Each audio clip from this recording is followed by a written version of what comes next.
오늘따라 너무 샤반 예배에 와서 이렇게 예배를 드리는데 이게 무슨 복인가 이런 생각이 막 들더라고요. 제가 사실은 얼마 전에 꿈을 꿨는데 예배를 드리는데 예배 때 저 뒤에서 막 이렇게 자막이랑 영상을 제가 이제 맡은 거예요.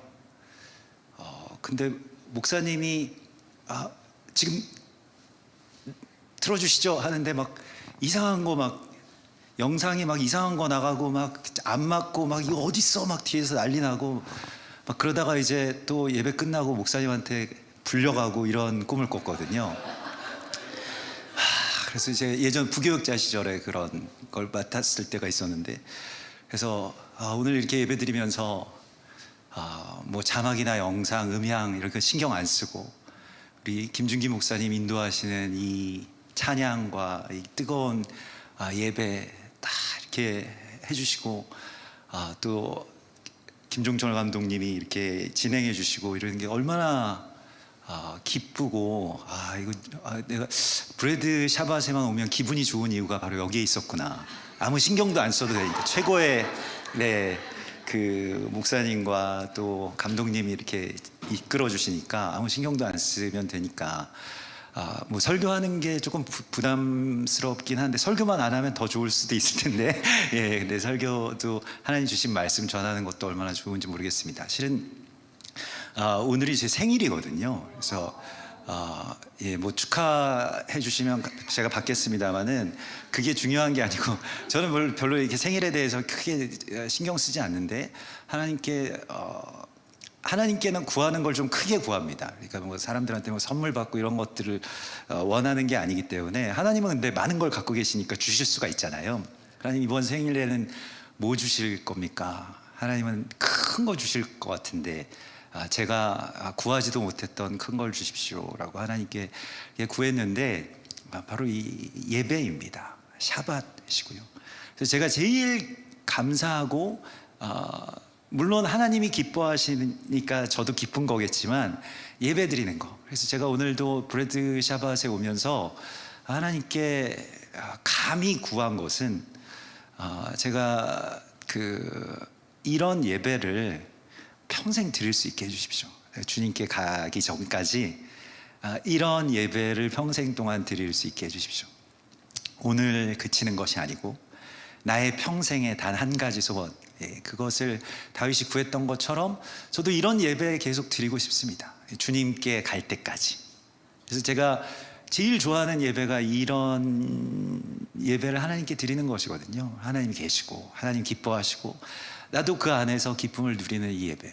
그래서 실은 뭐 구체적으로는 정말 제가 제일 좋아하는 예배가 샤밧 예배입니다. 샤밧 때 이렇게 평안하게 주님 품에 안겨서 예배 드리는 걸 가장 정말 개인적으로도 좋아하는데 이 예배를 드릴 수 있는 것이 얼마나 큰 기쁨인지 모르겠습니다. 두 번째로 좋아하는 예배가 이제 장례식장에서 드리는 예배를 제일 좋아하는데요.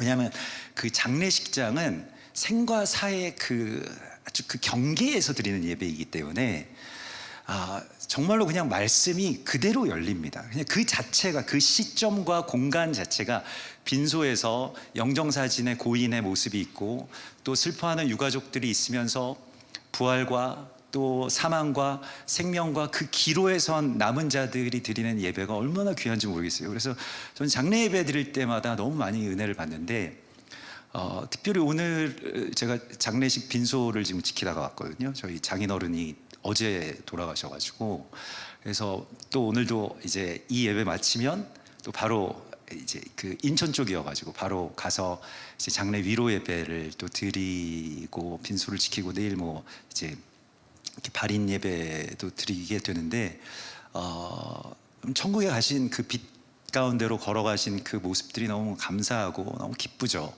그래서 우리가 정말로 지금 이 순간이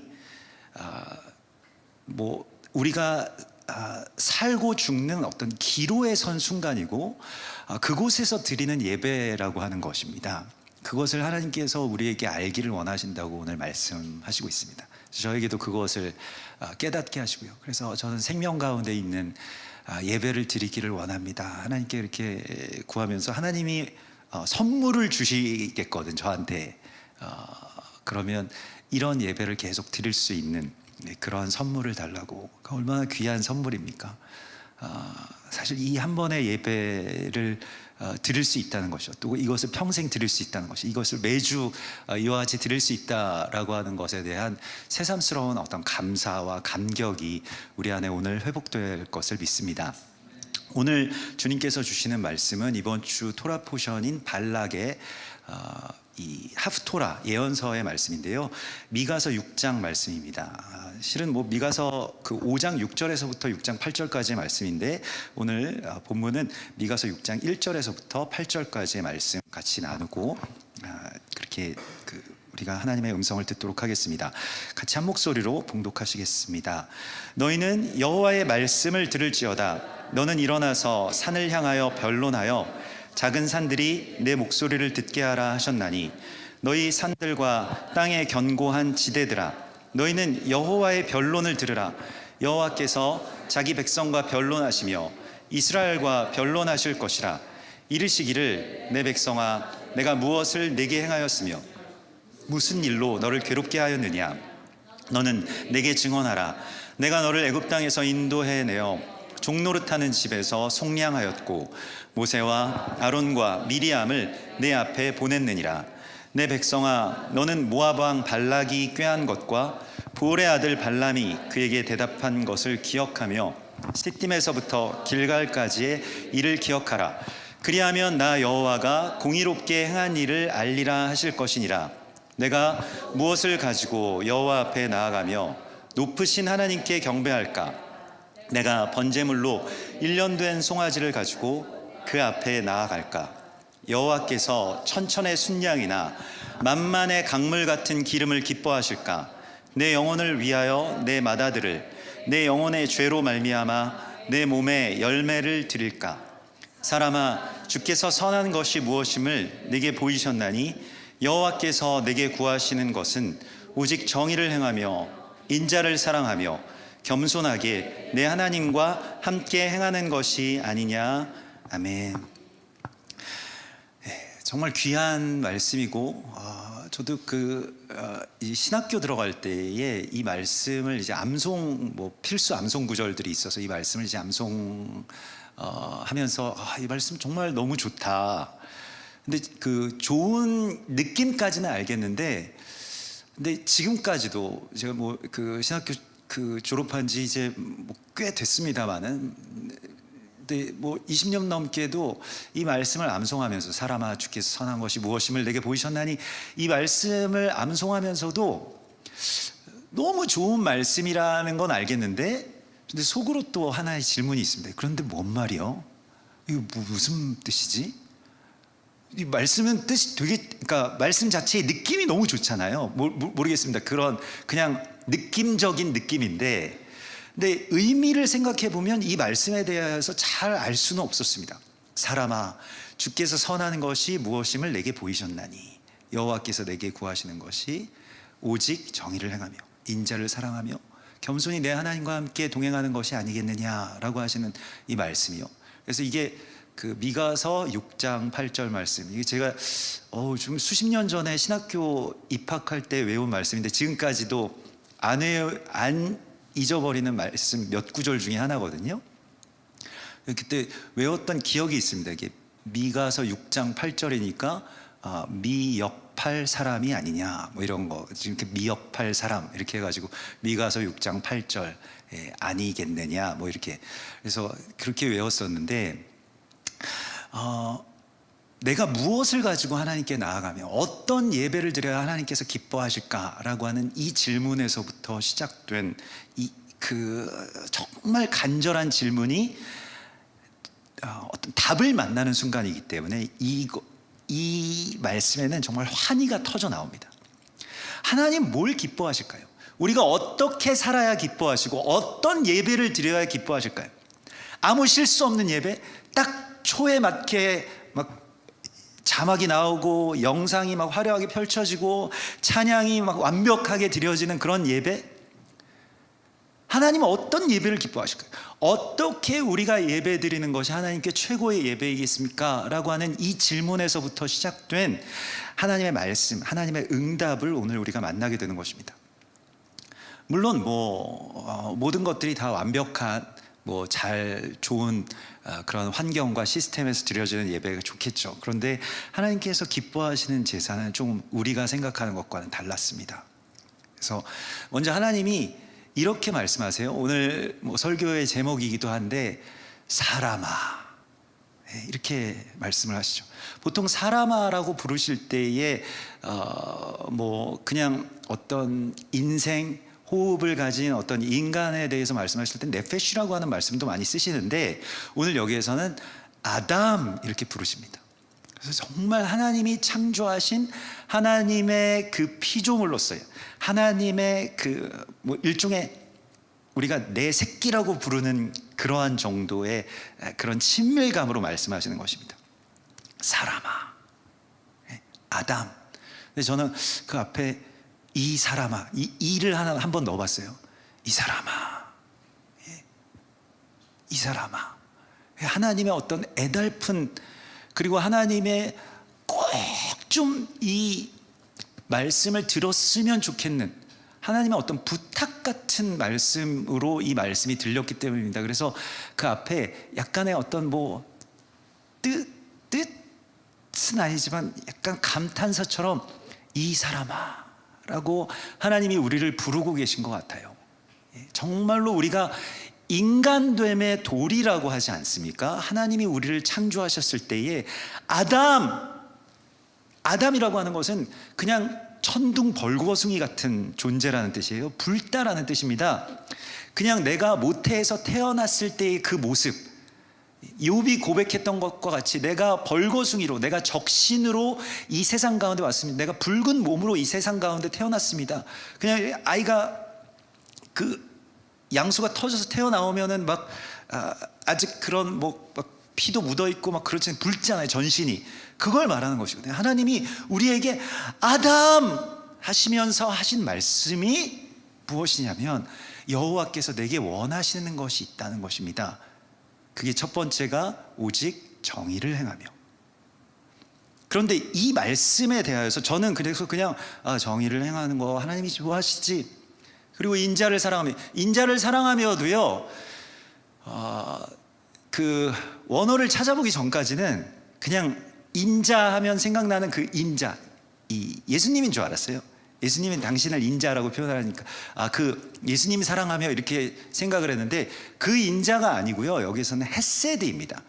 인자하심, 자비, 오래 참음을 헤세드라고 하는데 그 헤세드를 사랑한다는 뜻입니다. 그리고 세 번째가 겸손하게 내 하나님과 동행하는 것이 아니겠느냐라고 하는 이 세 가지를 하나님이 우리에게 원하신다는 것입니다. 정말로 간절히 이 사람아, 무언가 아주 유언처럼. 제가 임종을 지키지 못했습니다마는 만일 어제 오후에 제가 그 병원으로 가는 동안 돌아가셨기 때문에 마지막에 저에게 만약에 제 장인어른이 한 말씀 하신다면 이 사람아 라고 하면서 어떤 말씀을 유언으로 남겨주셨을까, 이것을 생각해 보았거든요. 그걸 오늘 이제 이따가 끝나고 가서 그걸 나눌 생각을 하니까 너무너무 마음이 좋은 거예요. 왜냐하면 어떤 말씀을 하실지 저는 알거든요. 이 사람아, 이 사람아. 하나님께서, 물론 하나님은 영원히 살아계신 하나님이시지만 우리에게 한 말씀만 하신다면, 하나님이 정말 원하는 것, 천천의 순양과 만만의 그런 기름을 드림보다 더 크게 원하시는 것이 무엇인지에 대해서 정확하게 말씀하셨는데, 여기에서 우리가 지금껏 저는 수십 년 동안 신학교를 입학하면서부터 지금까지 이 말씀을 좋아는 했지만 이 말씀의 의미를 잘 알지 못했습니다. 그러나 이 말씀의 의미를 이번에서야 알게 되었습니다. 왜냐하면 이 말씀은 토라의 이 발락과 발람의 이야기와 연결해서 봐야만 알 수 있는 말씀이기 때문에 그렇습니다. 이 말씀이 발락 주간에, 발락 그 토라 포션 주간에 선포되는 하프토라의 말씀이고요. 오늘 이 본문에서도 너는 발락이, 모압 왕 발락이 꾀한 것과 부올의 아들 발람이 그에게 대답한 것을 기억하며, 이렇게 되어 있습니다. 그 다음 절의 말씀이 사람아 주께서 선한 것이 무엇임을 내게 보이셨나니, 이 말씀이거든요. 근데 이 말씀은 사실은 발락과 발람의 이야기를 알지 못하면, 그 맥락에서 이해하지 못하면 그냥 느낌만 아는 것입니다. 의미는 몰랐던 거예요. 이런 말씀들이 성경에 너무너무 많이 있습니다. 이스라엘과 원유맨을 알지 못하고 토라를 알지 못하면 풀리지 않는 말씀 너무너무 많이 있어요. 근데 다 풀고 알았다라고 그냥 생각하고 넘어갈 뿐이죠. 사실은 몰랐던 겁니다. 지금도 모르는 채로 그냥 지나치는 말씀이기도 하고요. 아, 느낌 좋네 라고 하고 그냥 넘어가는 말씀이기도 하다는 것이죠.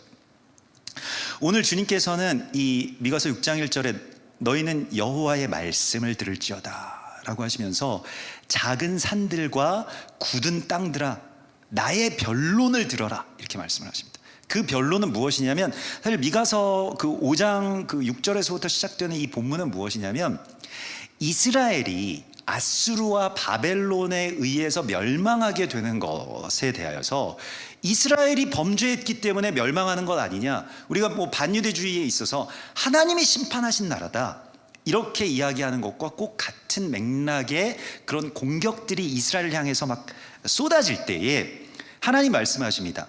우리가 어떤 교만한 산에 올라가서 아니면 굳어진 마음으로 이스라엘에 대한 비방에 동참하는 것에 대하여서 하나님의 변호하시는 소리를 들으라는 것입니다. 하나님이 지금 이스라엘에 대해서 어떤 마음을 품고 계신지를 알기를 원하신다고 말씀하시는 것이 사실 미가서 6장의 말씀입니다. 그래서 미가서 6장은 작은 산들처럼 되어버립니다. 사실 우리가 이 발락이라고 하는 모압 왕의 이야기를 이번 주에 듣게 되는데, 이스라엘이 막 이제 위협이 되기 시작했어요. 어떤 그냥 난민에서 이스라엘이 모압을 공격해서 뭐 헤스본 왕 시온이나 바산 왕 옥에게 승리를 하게 되고 다음은 우리 차례다라고 하는 것이 이제 이 모압 왕 발락의 두려움이었습니다. 그래서 생각 고민 끝에 정말 유능한 주술사를 고용한 것이 발람입니다. 근데 그 주술사는 어떤 주술사냐면, 정말 뭐 광야에서 돌을 닦다가, 모압 광야에서 돌을 닦다가 성령 체험을 한 주술사였어요. 그러니까 성령님이 역사하시는 주술사였습니다. 사실 뭐 그런 사람이 있을 수가 있느냐, 우리는 그렇게 생각을 할 수도 있는데 그런 사람들이 있습니다.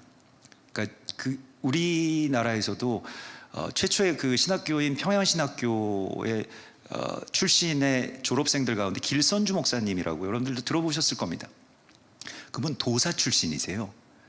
그래서 산에서 정말 돌을 닦고, 그리고 뭐 영원히 사는 그런 선약, 그러니까 막 신선들이 먹는 약을 조제하던 분입니다. 근데 본인이 그걸 먹고 눈이 멀어가지고 실명의 위기에 들어갔을 때 막 기도를 했는데 갑자기 성령님이 임하신 거예요. 그래서 거기서 산에서 내려와가지고 평양에 들어가자마자 본 사람이 이제 마펫 선교사라고 하는 분입니다. 평양 신학교를 세우신 분. 근데 그분이 딱 전도를 했어요. 예수 믿고 구원받으십시오. 거기서 이미 성령 체험을 했기 때문에 바로 따라간 거예요. 그분이 길선주 목사님입니다. 길선주 목사님 통해서 하나님께서 일하시는 일들이 얼마나 많은지 몰라요. 뭐 나중에 한국 이 복음과 그런 어떤 부흥에 있어서 굉장히 큰 어떤 주춧돌이 되시는 분이시죠. 그래서 그렇게도 역사하시는구나. 성령님께서는 뭐 이런저런 모양으로 역사를 하시고 때로는 그렇게도 역사를 하시는데, 아무튼 그런 사람 가운데 하나가 발람입니다. 발람과 발락의 이야기예요. 그런데 발락이라고 하는 모압 왕의 이름이 이번 주 토라 포션의 제목이고요. 발락은 모든 것을 무로 만들다, 무효화시키다, 헛되게 하다, 황폐하게 하다, 이런 뜻입니다.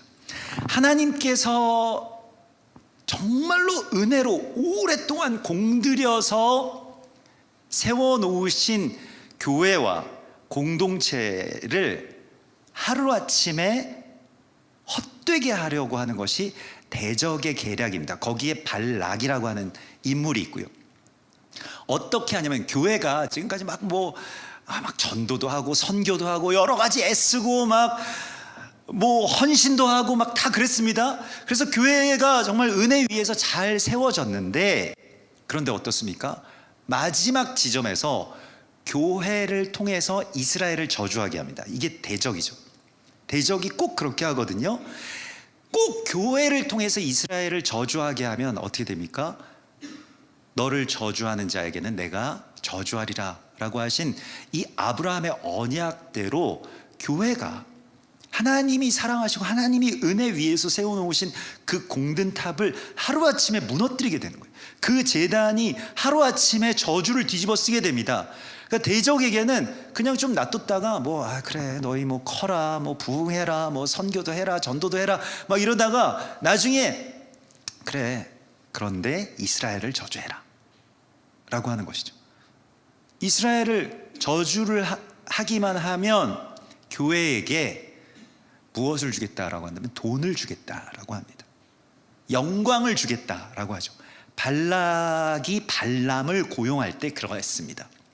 그래서 원래 처음에 안 가겠다고 하죠. 하나님이 주신 말씀 외에는 내가 그렇게 선포할 수 없다고 하죠. 내가 어떻게 저주를 합니까? 내 자의대로. 그래서 안 가겠다고 하는데 돈을 엄청 많이 주고 권세도 줄게. 이게 결국 마지막 때에, 또 마지막 때는 처음과 연결되어 있기 때문에 초대교회의 타락이었습니다. 초대교회가 니골라 당의 행위를 따랐다라고 이야기하잖아요. 발람의 어그러진 길과 니골라 당의 행위를 따랐다라고 합니다. 그래서 초대교회 가운데서 그 7개 교회 가운데서 니골라 당의 행위를 따르는 것에 대하여서 요한계시록 2장에서 버가모 교회에게 이렇게 책망을 하시죠. 내게 두어 가지 책망할 것이 있나니 거기 내게 발람의 교훈을 지키는 자들이 있도다. 발람이 그 발람의 교훈처럼 이와 같이 너희에게도 니골라 당의 행위를 교훈을 지키는 자들이 있도다 라고 말씀하시거든요. 니골라라고 하는 이름은 발람의 이 헬라식 번역입니다. 발람은 어떤 인물이냐면 이렇게 암이라고 하는 것이 민족이라는 뜻이에요. 이스라엘 백성. 앞에 발이 붙으면 그 백성을 없앤다는 뜻입니다. 백성을 없앤다, 백성을 무시한다, 백성이 아니다. 앞에 부정어인 발이 붙은 발암 이렇게 되는 거예요. 그래서 정말 발람은 정말 발암 물질과 같은 정말로 민족을 없앤다라고 하는 그런 표현이거든요. 니골라가 니카우스 라우스라고 해서 라우스가 민족을 뜻하고요. 니카우스가 바로 발과 같이 부정사입니다. 그러니까 민족이 아니다. 하나님이 택하신 민족이 아니다. 이스라엘은. 이렇게 이야기를 하는 것이죠. 그게 니골라 당이고요. 그게 발람의 어그러진 길인 것입니다. 마지막 때의 대적은 교회를 그냥 가만히 두고 보다가 마지막 때 이 한 번의 회유로 말미암아서 교회가 저주에 뒤집어 쓰이도록 합니다. 이게 엄청나게 위급한 상황인 거예요. 여러분, 대적은 알고 있습니다. 교회가 이스라엘만 저주하면 끝난다는 걸 알고 있어요. 그렇기 때문에 하나님께서 다급하게 사람아 주께서 선한 것이 무엇임을 내게 보이셨나니라고 말씀을 하신 것입니다.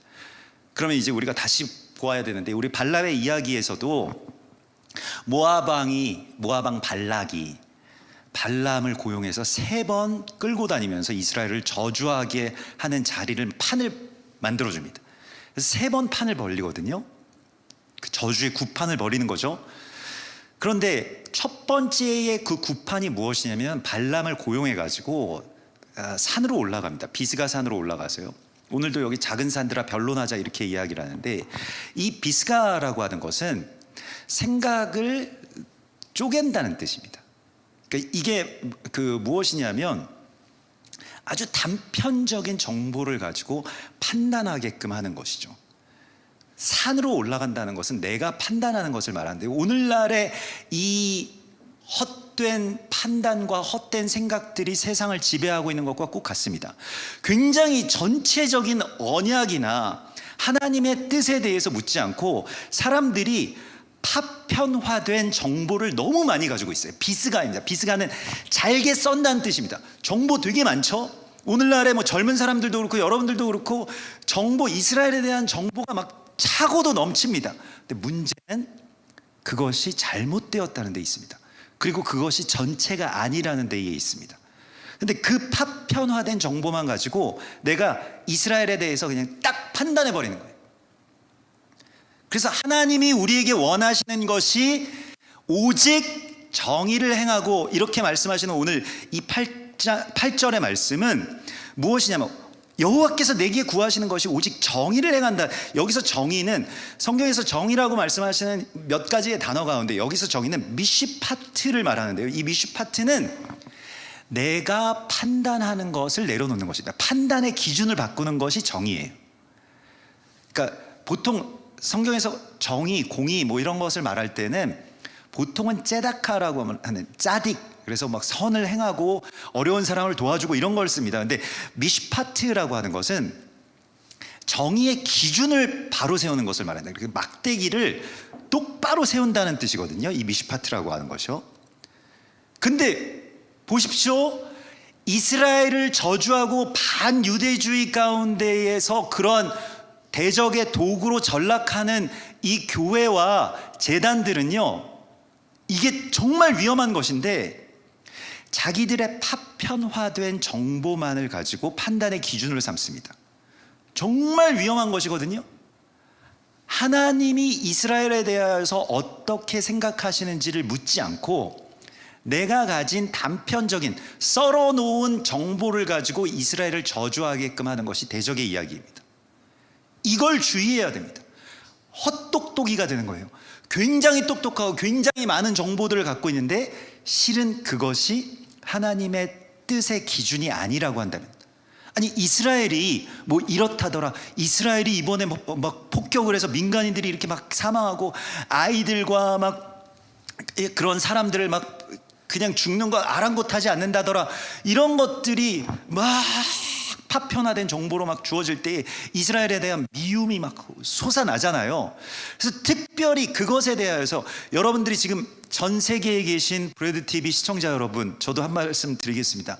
그곳에 서셔서 여러분들이 섬기시는 교회나 여러분들의 지역에 있는 그 재단과 거기에 있는 목회자들이나 설교자들이 이스라엘을 저주하는 도구로 전락하는 것에 대하여서 여러분들이 기도로 막으셔야 됩니다. 반드시 막으셔야 돼요. 이게 너무 긴급하고 계속 하나님께서는 이번 여름에도 계속 저에게도 긴급 상황, 이거 emergency 이 말씀을 계속 하시는데 무엇이냐면 재단들을 통해서 대적이 너무 이거 억울한 일 아닙니까? 그냥 가만히라도 있으면 괜찮은데 목회자들과 재단을 통해서 교회를 통해서 이스라엘을 저주하게끔 한다는 거예요. 엄청나게 이 생과 사의 기로에 우리가 지금 놓여져 있고, 여기서 자칫 이스라엘을 저주하면요 그 저주를 온통 다 뒤집어 쓰는 것입니다. 얼마나 위험한 상황인지 모르겠습니다. 제가 지난번에도 말씀드렸죠. 그 서울의 큰 사랑의 교회에서 큰 집회가 있어서, 찬양 집회가 있어서, 청소년 집회가 있어서 거기에 어떻게 우연찮게 참석하게 되는데 성경 말씀이 이 에베소서 2장의 한 세 사람 그 본문이었어요. 그래서 오늘 드디어 이제 이 청소년들한테도 다음 세대에게도 한 세 사람 선포되는구나 라고 했는데 웬걸요 이제 이스라엘 전쟁 이야기 나오고, 조금 있으면 그 목사님이 그 신학교 교수님이신데 이스라엘이 이번에 이거 전쟁 일으켜가지고 막 이런 말씀들이 막 나오기 직전인 거예요. 그래서 제가 거기서 정말 울면서 기도했습니다. 왜 저를 보내셨는지를 알겠더라고요. 제가 뭐 그런 외부의 집회에 막 그렇게 참석할 일이 별로 없었는데 어떻게 참석하게 됐는데 정말 다급하게 하나님 한 번만 살려주십시오.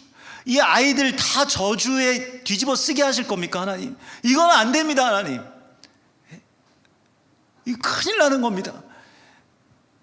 이스라엘 저주하는 그 말이 나오기 직전인 거예요. 이 맥락이 이제 이스라엘이 이번에 이 전쟁 나가지고 그 이야기가 나오는데 이 어투라든가 직감이 있지 않습니까? 그래서 그 다음 마디가 나올 때에 제가 기도를 엄청 막 세게 했어요.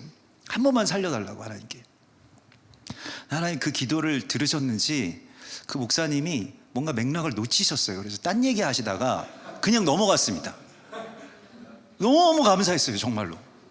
뭔가 딴 얘기 농담을 했는데 그게 좀 터져가지고 막 그래가지고 뭔가 살았다.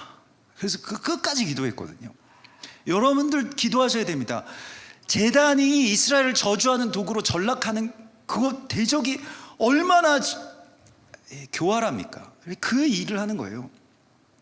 그래서 하나님이 공의를 세우라고 말씀하실 때 그 공의는 이스라엘을 향한 우리의 판단의 그 비스가 그 단편적인 그 지식들이나 정보들 그거 필요한 거 아닙니다. 하나님이 이스라엘에 대하여서 어떻게 변론하시는가, 하나님이 어떤 언약을 품고 계시는가, 어떤 소망을 품고 계시는가, 이게 중요한 것입니다.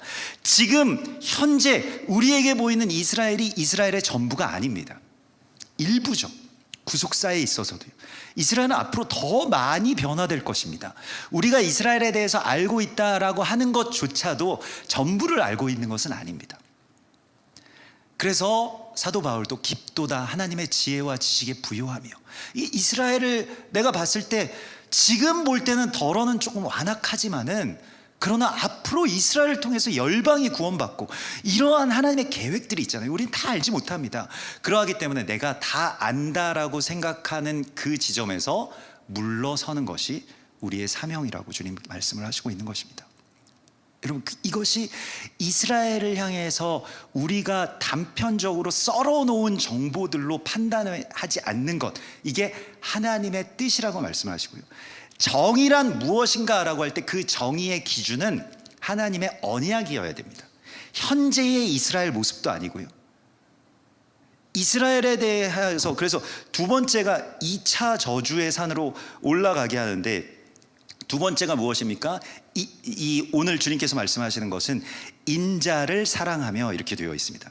이 인자라고 하는 것이 헤세드를 사랑한다는 것입니다. 헤세드는 자비롭고 용서하고 끝까지 견뎌내고 이러한 것입니다.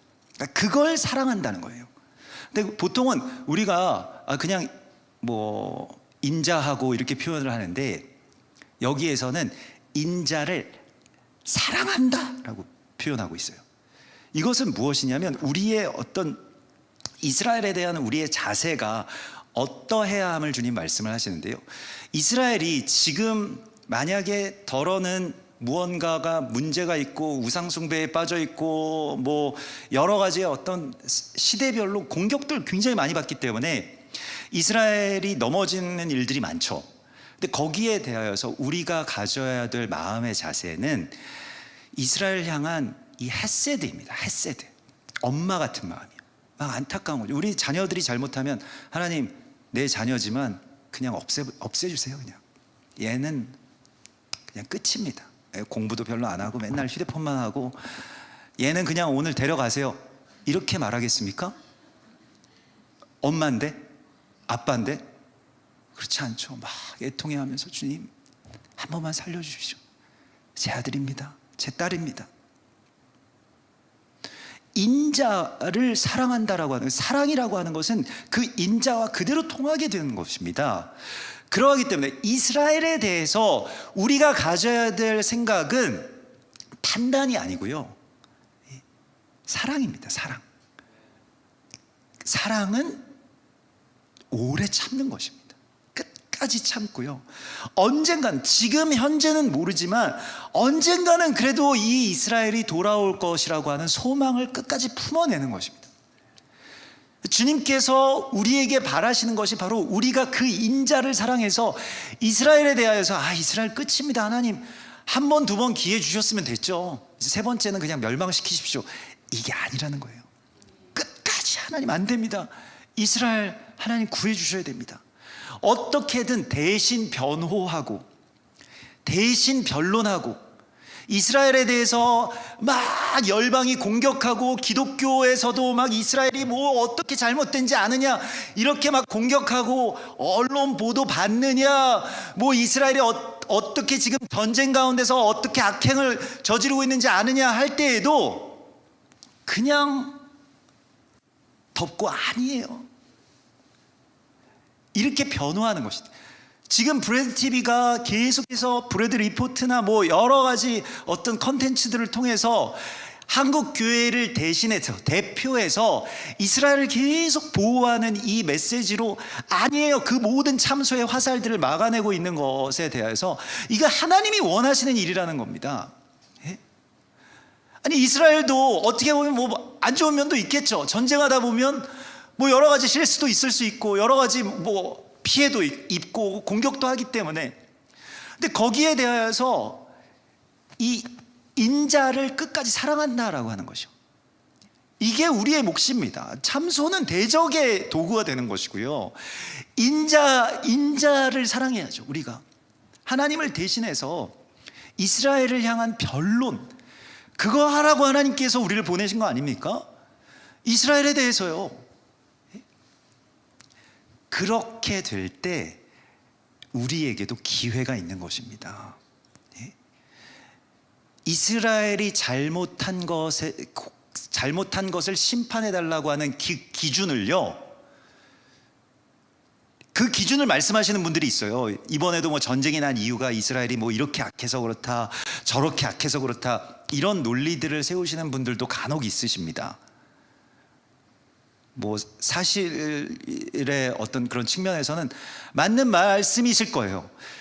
그럼에도 불구하고 이스라엘에 대하여서 하나님이 갖고 계신 그 인자하심으로 우리가 이스라엘을 변호하는 것 끝까지 주님 그럼에도 불구하고 이스라엘 지켜달라고 구하는 것은 우리의 몫이라고 하나님 말씀하십니다. 이게 하나님께서 구하시는 제사라는 거예요. 여러분 브레드 TV와 또 시청자 여러분들 끝까지 싸우십시오. 이스라엘을 공격하는 그 참소로부터 끝까지 우리 이스라엘은 아니에요. 내 친구, 내 아들, 내 딸처럼요 보호하는 것입니다. 대적이 공격하는데 그대로 내줍니까 이스라엘을? 아 그래 맞지 이스라엘 악하지. 이것은 사랑이 아닙니다 여러분. 하나님이 우리에게 원하시는 제사는 이스라엘을 향한 인자 그것을 끝까지 붙드는 것이라고 말씀을 하시고 있습니다. 그리고 마지막으로 세 번째는 이스라엘을 향한 하나님의 마음 또 하나님께서 우리에게 드리라고 하시는 제사가 겸손히 내 하나님과 동행하는 것이 아니겠느냐 이렇게 말씀을 하십니다. 자, 겸손한 것인데요. 모압 왕 발락은 발람을 높은 곳으로 데리고 가서 내가 다 내려다 보이는 곳으로 가자 이렇게 이야기를 합니다. 마지막 세 번째는요. 뭐 세 번 다 판을 그렇게 높은 곳으로 끌고 가는데요. 사실 사단이 예수와를 유혹할 때도 그랬죠. 높은 곳으로 가서 내려다 보이는 곳으로 가자. 그러면서 달리 볼 곳으로 가자. 거기에서 이스라엘을 향해서 좀 내려다 보면서 시각의 이 교만함을 가지라고 하거든. 대적은요. 자기가 막 다 아는 것처럼 모든 것에 다 전문가인 것처럼 우리가 오늘날에 파편화된 정보들이 많고 하나님의 뜻을 묻지 않는 시대에 살다 보니까 다들 전문가이고 산 위에 높은 산 위에 다 자기들 산 위에 올라가서 내려다보죠. 야 이거는 이런 거야. 거기에 대해서는 내가 다 알고 있지. 뭐 이런 거죠. 그거 어떻게 안 것인가 보면 그냥 대충 몇 번 그냥 검색해보고 안다라고 이야기를 하는 거예요. 그거 아는 거 아니죠. 하나님의 뜻에 대하여서 묻지도 않았고요. 전체를 다 보지도 못했고 우리가 지금 살고 있는 이 시대의 구속사의 전체 5,000년이 넘어가는 이 엄청난 시간 가운데 하나님 역사하신 그 역사의 과정들을 다 알지도 못하면서 이스라엘에 대해서 판단하는 것은 잘못된 것입니다. 그러하기 때문에 겸손하게 내 하나님과 함께 행하는 것이 아니겠느냐 이렇게 말씀을 하시면서, 자, 겸손하면 어디로 가냐면요, 가장 낮은 레벨로 내려갑니다. 거기가 모퉁이 돌의 레벨인데요, 모퉁이 돌은 위에 있지 않고 가장 아래에 있습니다. 가장 아래에서 다 받아주죠. 다 받아내고요, 그 부담을, 그 무게를 다 견뎌내는 것이 겸손함입니다. 근데 겸손하게 그 아래로 내려가면 하나님과 동행할 수 있습니다. 하나님이 오늘 겸손하게 내 하나님과 동행하는 것이 아니겠느냐. 여러분, 하나님 만나시려면요, 틀림없습니다. 가장 아래로 내려가 보세요. 우리가 당신들보다 더 아랫사람입니다 라고 할 때에 거기 하나님 계세요. 그 바닥 레벨에 반드시 하나님 계십니다. 근데 제가 성도분들이랑도 이렇게 나누는 말씀은, 그거 먼저 내려가야지 막 이렇게 머뭇머뭇거리다가 나중에 누가 막 끌어내리고 그래가 내려가면 기분이 굉장히 안 좋거든요. 근데 내가 먼저 내려가 있으면요, 하나님을 만나고 너무 기분이 좋아요. 아, 바닥 레벨은 또 이런 레벨이구나. 예. 근데 뭐 이스라엘이 뭐 먼저야, 뭐 아직도 교만해, 막 아직도 너희들이 막 제사장인 줄 알아, 이렇게 되면 안 돼요. 먼저 내려가서 존귀하게 여기고 귀하게 여기고 계속해서 제사장의 옷을 입혀주려고 하고, 그럴 때에 우리에게도 성취가 있는 거예요. 왜냐하면 하나님과 동행하는 것이거든요. 거기에 하나님이 계십니다. 그래서 우리에게 겸손히 내 하나님과 동행하는 것이 아니겠느냐. 지금 발락 왕은요, 이번 주의 말씀 속에서 높은 곳으로 내려가서 이스라엘의 어떤 극단적인 면만 봐라, 이 카제라고 해서 이스라엘의 안 좋은 면들만 다 보이는 그 각도로 올라가려고 합니다. 이게 모든 정보를 우리가 다 알고 있는 것 같아도 그 정보들도 다 어떤 시각이 있죠. 이렇게 보는 시각, 저렇게 보는 시각. 그런데 대적은 계속 안 좋게 보는 시각을 우리에게 요구할 것입니다. 그래서 전체를 못 보게 하죠. 근데 이스라엘의 좋은 점들을 볼 수 있는 것, 그게 우리에게 있어서요, 우리가 그 낮은 레벨로 들어가면 그게 보이기 시작하거든요. 그러면 그때부터 하나님의 집이 세워지기 시작합니다. 그거는 꼭 그러니까 이스라엘로 우리가 훈련하는 것인데요, 사실은 우리가 서로에게서도 다 마찬가지입니다. 어떤 사람이든지 간에 안 좋은 면이 있죠. 안 좋은 면이 있습니다. 근데 그분 겪어보니까 어때? 안 좋은 면 뭐야? 물어보면 다 있겠죠. 뒤에서 막 이렇게 쿡쿡 찌르면 다 나오죠. 단점 뭐야? 단점 말해봐. 근데 그거 말고 좋은 점을 볼 수 있는 그 각도는 어디냐? 낮은 곳으로 내려갈 때 다 좋아 보이는 거예요. 거기가 천국입니다. 그러면요, 내가 정말 천사가 돼요. 주변에 천사 같은 분들 있으시죠? 주변에 천사 같은 분들이 있거든요. 그 천사 같은 분들은요, 좋은 점만 봅니다.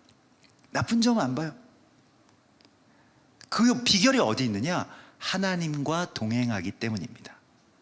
하나님이 나를 사랑하시는 그 모습, 이 사람을 사랑하시는 모습, 이스라엘을 사랑하시는 그 마음의 레벨로 내려갔기 때문에 이스라엘의 추악한 치부들을 굳이 들춰낼 필요가 없이 다 덮어준다는 것이죠. 야, 그래도 똑바로 알아야지, 뭘 다 알아야지, 그게 그렇게 살면 되겠냐, 막 이런 시대 풍조가 있잖아요. 하나님께서 이 제사를 기뻐하신다고 말씀하십니다. 이스라엘을 향한 그 마음이요. 제가 지난주에 영화를 하나 봤는데요,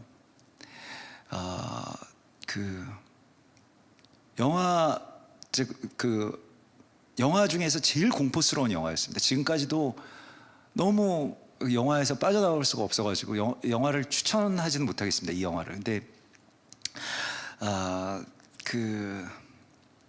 사실은 오늘 이 말씀과 이 연결되기 때문에 이 영화에 대해서 말씀을 안 드릴 수가 없는데, 조나단 글레이저 감독의 존 오브 인터레스트라고 하는 영화입니다. 이게 뭐 영어로 번역하면 자기의 관심권이라는 뜻일 거예요. 존이라고 하는 것이 관심 지역, 인터레스트, 이익이나 관심. 근데 영화가 그 홀로코스트에 관련된 아우슈비츠에 관련된 영화입니다. 그래서 제가 긴장하고 봤어요. 너무 박해하는 모습이나 뭐 이런 잔혹한 모습들이 많이 나오는 거 아니야? 이래가지고 하나도 안 나오고요. 너무 아름다운 광경만 쭉 펼쳐지고 한 가정의 평범한 어떤 일상들이 나옵니다. 행복한 가정적인 아버지와 또 막 정원을 가꾸고 아이들한테 잘하는 엄마, 그러면서 너무너무 행복한 일상들이 펼쳐지고요. 막 강가에 나가서 아이들과 놀고 또 막 주말이 되면 어떻게든 집에 들어와서 아이들과 함께 같이 파티도 하고 연못도 수영장도 만들어 놓고 정원에서 너무너무 잘 삽니다. 그 엄마 그 부인은 이제 그 친정 엄마를 이제 모시고 와서 나 오늘 이번에 정원 이렇게 갖고 와서 여기 뭘 이렇게 심었어요. 이런 이야기를 하는데 거기가 바로 아우슈비츠의 그 소각장 바로 담 밖에 있는 집이었고요. 그 집의 주인은 로돌프 휘스라고 하는 독일군 중령인데 장교인데 아우슈비츠의 소장이었습니다. 너무너무 행복하게 살아요. 그러면서 가끔씩이 아니라 계속 소각장에 막 불타는 그런 우웅거리는 소리만 날 뿐입니다. 근데 너무너무 행복하게 살고요. 가끔씩 이제 소각장에서 불꽃이 막 올라오면은 이제 그 집 하인들이 다 유대인들인데 수레에다가 뭐 모피코트며 뭐 다이아몬드며 이런 걸 가지고 옵니다. 그러면 그거 한 번씩 입어보고 마음에 드는 거 있으면 자기가 갖고. 근데 어느 날 그 집안의 어떤 아버지가 자녀들이랑 가족들 다 모아놓고 살면서 어려운 일도 있는 거야. 우리는 희생하고 이번에 견뎌내야 돼 라고 이야기를 하는데 그 이야기는 무엇이냐면 아버지가 아우슈비츠에서 더 이상 일할 수 없고 전출 명령이 내려와서 딴 곳으로 가야 돼. 그런데 엄마는 가고 싶지 않은 거예요. 너무 내가 꿈꾸던 삶인 거예요. 모든 게 너무 아름다운 집, 우리 갖고 싶은 집 이제 가졌잖아. 이거 심어놓은 거 이제 앞으로 꽃 열리잖아. 여긴 나는 안 떠날 거야. 그러니까 당신만 떠나세요. 그리고 우리 가족들은 여기 살게요. 그래서 가족들이랑 기러기 아빠가 된다는 거예요. 실제로 아빠만 가고요. 나중에 근데 헝가리와 유럽의 이 마지막 최종 승인이 히틀러에 의해서 나오면서 이제 하루에 10,000명씩 죽여야 된다. 이 작전이 그 중령의 이름을 따서 피스 작전이라고 하는 작전명이 이제 떨어집니다. 그래서 다시 복귀해라. 아우슈비츠 소장으로 다시 임명이 되고 너무너무 기쁜 소식을 자기 아내에게 전하고 끊임없이 계단을 내려가는 모습으로 영화가 끝나는데요. 영화의 내용은 뭐 별거 없습니다. 근데 정말 미치겠는 건 무엇이냐면 끝나고 나서도 제가 빠져나올 수 없었던 것은 그냥 우리가 행복한 삶을 추구하고 살아가는 이 모든 무관심의 영역들에서 수많은 유대인들이 그렇게 죽어갔고 지금도 전쟁에 지금 이제 280일 넘어서서 290일 가까이 되는 이 시간 속에서 점점 무관심의 영역으로 우리의 관심권 밖으로 밀려나고 나는 또 그냥 내게 어울리는 꽃, 내게 어울리는 옷, 내가 좋아하는 집 이런 것에 관심을 기울이면서 살아가는 그 비극적인 또 그 가해자의 모습으로 나는 살고 있지 않은가라고 하는 것에서 자유로울 수가 없었기 때문입니다. 그래서 이 영화가 올해 칸느 영화제에서도 외국어 작품상 받았고요. 또 아카데미에서도 외국어 작품상 받았죠. 근데 지금 이제 그 극장에서 거의 좀 내려오는 그런 시간들이지만 아직도 그 충격에서 벗어나기가 지금 어렵습니다. 계속 그 소리가 들리는 것 같아요. 소각장에서 무언가 타고 있는 소리. 근데 제가 그래서 이거 뭐 어떤 소설을 영화화했다고 해서 되게 고도로 잘 쓴 시나리오구나, 고도로 잘 만든 영화구나, 그냥 예술 작품으로서 그냥 생각하고 비유적으로 참 잘했네 라고 생각하고 이제 나중에 그 영화에 대해서 찾아봤는데 그 아주 완벽하게 실존 인물과 실존 가정을 그대로 만든 영화입니다. 그냥 완전 사실이에요. 그래서 이 영화 사진들을 보면 그 집도 그냥 똑같이 만들었고요. 세트를. 그 가족 구성원들도 똑같고요. 로돌프 히스 중령이라고 하는 사람의 이름도 다 똑같습니다. 실존 인물이고요.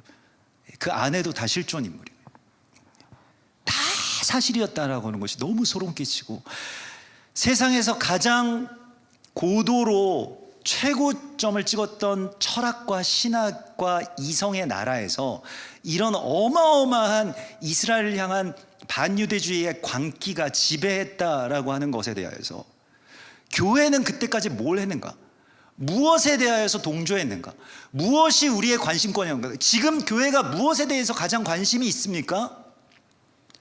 지금 이 땅의 교회들이 자기 자신, 우리의 처지, 그냥 내 행복, 내 삶, 나의 성장, 나의 부흥, 이런 것들에만 계속 관심을 기울이면서 그 관심권 밖에서 벌어지고 있는 일들, 지금 이스라엘에서 벌어지고 있는 이 전쟁들, 인질들이 지금 어떻게 살아있는지 죽었는지도 알지 못하는 이런 상황들에 대하여서 아무도 관심을 기울이지 않고 있는 이 시간 속에서 하나님의 그 애통한 마음으로, 광화문에 여러분 토요일 내일 나가보십시오.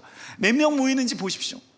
그 더운 시간에 정말 초라하게 몇 명 모여가지고 이스라엘에 대해서 막 지지하고 축복하고, 그 가운데서 하나님이 기뻐하시는 제사가 무엇인지를 오늘 하나님께서 우리에게 말씀하시는 것입니다. 너희 뭘 관심을 기울이고 누가 기뻐하는 예배를 드리고 있냐는 거예요.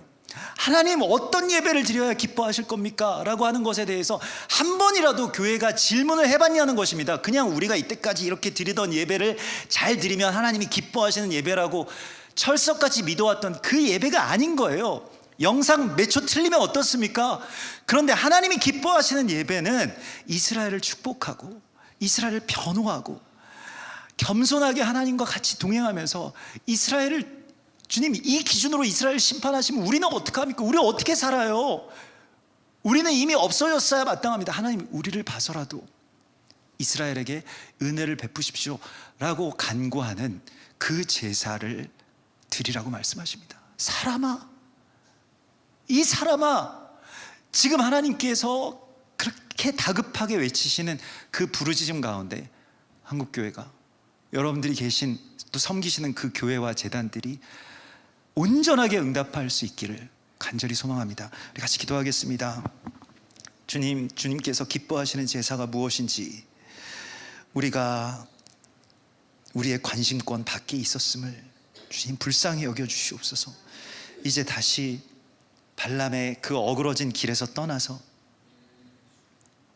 이스라엘을 축복하며 이스라엘을 변호하며 끝까지 주님과 동행하며 이스라엘과 동행하는, 이스라엘 편에 서는 그러한 제사를 드리게 하여 주시옵소서. 우리 마지막 때에 한국교회가 또 열방의 교회들이 이스라엘을 향한 저주의 도구로 전락하지 않을 수 있도록 주여 보호하여 주시옵소서. 주여 지켜주시옵소서. 주여 우리 목회자들의 입술을 지켜주시옵소서. 우리가 정말로 그저 헛똑똑이가 되지 않게 하여 주시고, 하나님 뜻하신 하나님의 공의와 하나님의 언약과 하나님의 섭리를 우리가 다 알지 못할 때에는 주님 저주하지 않게 하여 주시고, 끝까지 주님의 마음, 주님의 뜻으로 또 주님의 대언자로 이스라엘을 축복하며 이스라엘 편에 서는 그러한 주님의 제단 되게 하여 주시고, 그러한 브레드 TV 되게 하여 주시옵소서. 주께서 이 일을 우리에게 맡겨주셨습니다. 정말로 다급한 시간 속에서 정말로 소수의 사람들이